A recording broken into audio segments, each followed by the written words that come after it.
안녕하세요. 복층살롱 살롱 중인 고현입니다. 네, 놀라서는 지안입니다. 드디어 마우스가 끝이 났어요. 네, 오늘은 쿠키 영상 스페셜까지도 다 봤죠. 네, 그래서 저희가 어제 20회 끝나고는 그냥 라이브 편집본만 하나 올렸고 네네. 오늘 쿠키 영상까지 보고 리뷰를 찍고 싶어가지고 네. 이제 하루를 더 지냈는데 오늘 쿠키 영상 얘기는 뭐 뒤에서 좀 하기로 하고요. 네. 오늘은 전반적으로 사실 저희가 마우스 처음에 되게 재밌게 보고 뭐 끝까지도 재밌게는 봤지만 저희가 영업 방송도 되게 많이 하고 초반에 설정이나 이런 것들도 다 설명드리고 이 떡밥들이나 이런 것들도 설명드리면서 다 같이 즐겁게 봤는데 어느 순간부터 이제 설정들이 무너져 내려가기 시작하면서 마지막 마무리가 이게 맞나? 라는 생각이 들었죠.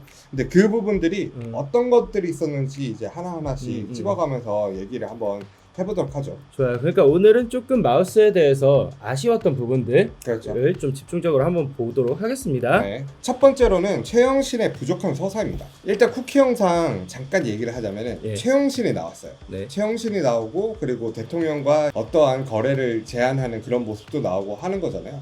그러니까 최영신이 그만큼 되게 중요한 거고 쿠키 영상에 나올 만큼의 임팩트 있는 인물이다. 그리고 마지막 빌런이었잖아요. 맞아요. 근데 그럼에도 불구하고 우리가 얘기를 했을 때 와, 마지막 회까지 최영신에 대한 이야기가 너무 없는데? 마지막 회 풀려나? 라고 얘기했지만 2시간 동안 1시간에 할애해서 나머지 조연 배우들이랑 다른 피해자분들의 서사를 풀어내는데 1시간을 소비하고 이야기를 나레이션식으로 전개를 하면서 이거를 설명으로 갖다 붙였는데 그럼에도 불구하고 최영신에 대한 서사가 부족하다. 왜? 최영신 자체가 19화가 끝날 때만 보더라도 뭔가 다음 화에 많은 게 있을 것 같이 보여줬어요. 그렇죠. 그러니까 전님 말씀하신 것처럼 최종 빌런으로 맞고 왜냐면 그 전에 오지 이야기들이 깔려 있었기 때문에 그런데 정작 20화 뚜껑을 열어봤을 때 최영신은 초반에 진짜 조금 나오고 바로 그냥 경찰서에 잡혀 들어가는 그리고 마지막에 다시 나와서 살해된 것처럼 보이는 이런 장면으로만 끝이 났단 말이죠. 그렇죠. 이 사람이 지금까지 사이코패스 법안을 발의하기 위해서 몇십 년 동안 이 일을 해온 사람이라면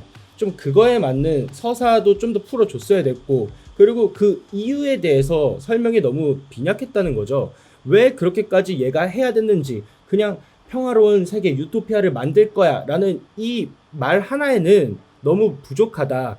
더 그 뒤에 얘가 이렇게까지 결심을 할 수밖에 없는 어떤 사건이 있었거나 계기가 있어줬어야 되는데 그냥 너무 이상한 사람처럼만 보여주고 끝이 난 거잖아요.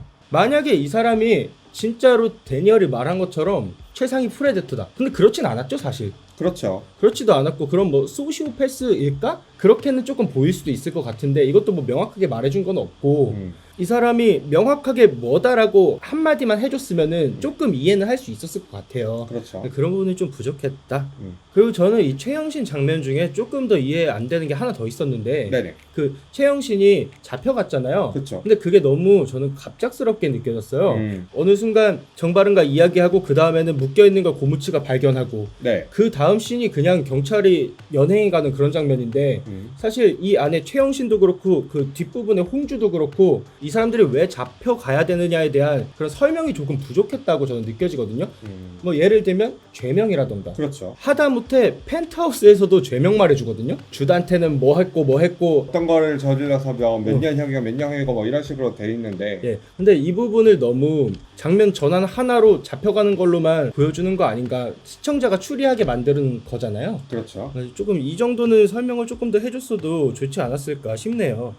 그리고 좀 이상한 장면이라고 해서 저 하나 더 생각나는 거는 이거는 제가 개인적으로 조금 공감이 안 됐던 장면인데 성지은의 전반적인 행동에 대해서 조금 시청자가 공감하기 어렵지 않았나. 이래서 4회 정도까지 봤을 때 요한이랑 바르미가 뭔가 부모님이 바뀐 것 같다라는 떡밥들을 많이 깔아놨어요. 네, 이미 초반부터 계속해서 깔아놨었죠. 네, 연출을 뭐 사진 같은 걸로 하던가 아니면 성지은이 바람이를 만났을 때 헛구역질을 하던가 이런 식으로 해서 둘이 바뀌었을 거라고는 시청자들이 추리할 수 있게 왔는데 이게 밝혀진 거는 되게 후반부였잖아요. 결정적인 사건이다 이런 식으로 해가지고 연출을 하기는 했죠. 네. 그런데 그게 결국 어떤 거였냐면 그냥 성지은과 연구원 부인이 서로 아이를 바꾼 거였어요. 서로 얘기를 해가지고 합의하에 바꾼 거죠. 네. 그러니까 자신의 아이는 죽이지 못하니까 그러니까 서로 각자의 아이가 사이코패스면은 처단을 하자.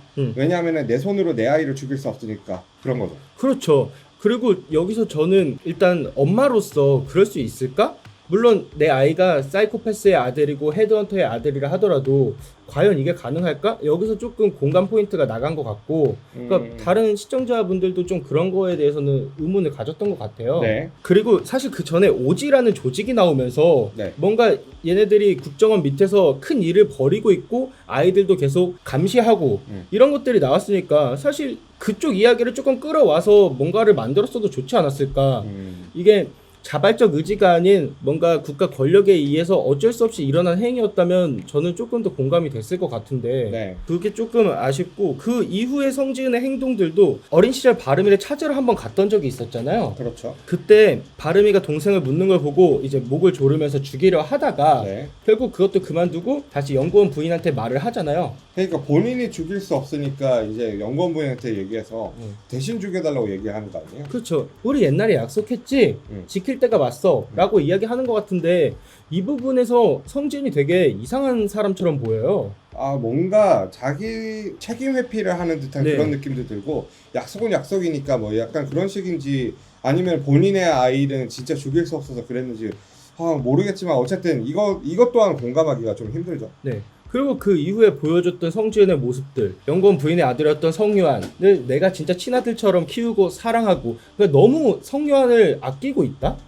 이런 모습들 왜 그랬어야 될까? 얘는 사이코패스가 아니니까? 그러니까 멀쩡한 애니까. 좀 그런 식의 모습이 보였던 것 같고, 네. 그리고 마지막에 요한이의 유골을 뿌린 곳에서 자살하는 그런 연출이 있었잖아요. 네. 그 부분도 너무 처음부터 끝까지 성진이 이상한 행동만 좀 하다가 회피해버린 거 아닌가라는 생각이 좀 듭니다. 다른 것들도 그렇고 서사 같은 것들을 마지막에 풀어가지고 임팩트를 주고 싶었다. 마지막 회 모든 것들이 마지막에 다 뒤집혀가지고 모든 걸 다 보여주는 연출을 하고 싶었다라는 게 지금으로 봤을 때는 드라마 전반적인 시나리오의 계획이었던 것 같은데, 네. 이런 것들을 봤을 때 조금 이해 안 되는 부분들이 있죠. 예를 들면 홍주 같은 경우에는 그 마지막에 와서야 이제 부모님에게 자신이 딸이라는 걸 알려주는 장면이 있잖아요.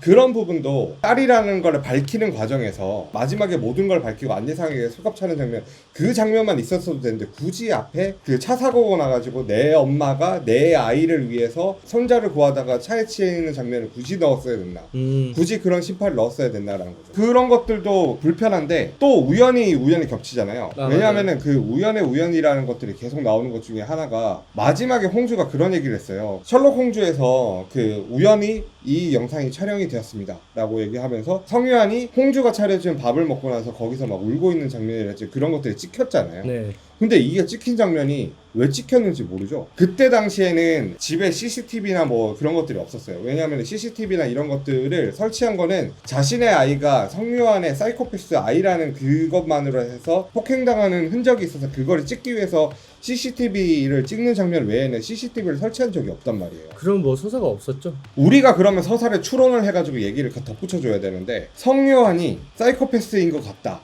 그래서 의심을 하고 있어서 이거를 증거를 모으고 있는 과정이었다라는 서사를 우리가 갖다 붙이면은 그래 뭐 이해할 수 있어 라고 할 수가 있죠. 근데 그 시점은 또 의심하고 있던 시점도 아니었던 것 같아요. 그래요. 그게 문제예요. 그 만약에 진짜 쉽게 하려면 차라리 강아지라도 한 마리 길렀으면 펫캠이라고 얘기라도 할 수 있을 텐데, 그렇죠. 왜 그냥 가정집에 홍주가 혼자 사는 집이잖아요 사실. 거기다가 중요한 거는 이게 찍혀있는 그 장면에 대해서 홍주는 분명하게 그렇게 얘기를 하죠. 우연이라고.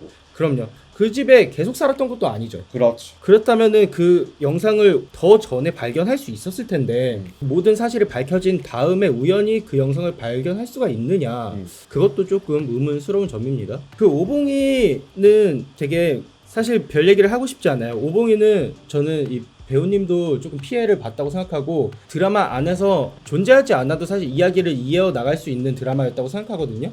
지금 여기 안에 있는 저희가 얘기했던 여자 캐릭터들이 다 하나같이 다 애매해요. 그리고 얘네들이 극을 전개하는 데 있어서 약간 민폐 캐릭터처럼 보여지는 장면들이 너무 많아서 캐릭터 소비를 이렇게밖에 하지 못하나라는 생각이 들어요. 조금 아쉬운 부분인 것 같아요. 성지은도 이상한 사람이고 홍주도 조금 계속 이상하게 행동하고, 오봉이는 진짜 말 그대로 민폐 눈치 없는 캐릭터, 그러다가 어떨 때는 되게 똑똑한 모습 보여줬다가 다음 회 되면 다시 바보 돼 있고. 오봉이 같은 경우는 초반에 잠깐, 후반에 반짝, 중간 같은 경우에는 솔직히 필요가 없는 존재 같죠. 뭐 오봉이 같은 경우에는 그렇게 막 길게 얘기할 필요 없고 어쨌든 연출의 문제고 시나리오의 문제라서 캐릭터들 소비를 잘못했다.